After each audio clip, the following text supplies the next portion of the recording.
que les autorités d'un pays qui subit autant de problèmes dépensent des millions de dollars américains, engagent un commando dirigé par les hauts gradés de l'armée pour aller rechercher un simple journaliste comme moi, en t-shirt, avec ma petite montre, avec mes lunettes. Et ça coûte des opérations qui coûtent à l'État. J'ai des éléments, mes caméras ont repéré des millions de dollars. Quelle arme moi j'ai? Quelle arme j'ai? Ma seule arme, c'est mon micro. C'est la caméra.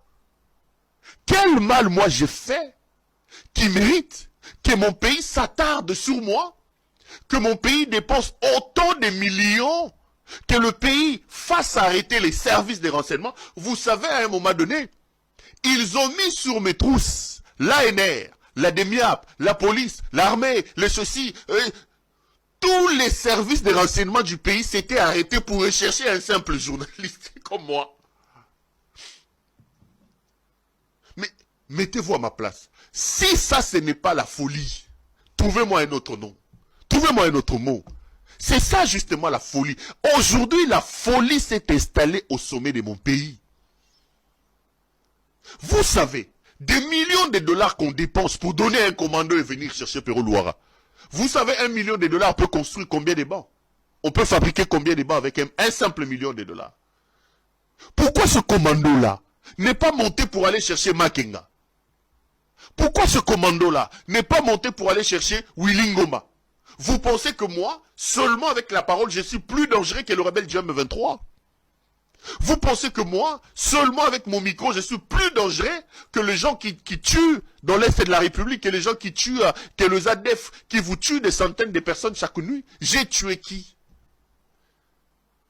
Mais la République, au niveau le plus élevé, en toute inconscience, arrête son bon fonctionnement, défalque des commandos, des forces armées de la République, arrête le fonctionnement des services de renseignement, pour aller chercher un journaliste. Et on donne des millions de dollars à cette équipe-là, à des gens qui viendront, mais c'est la folie.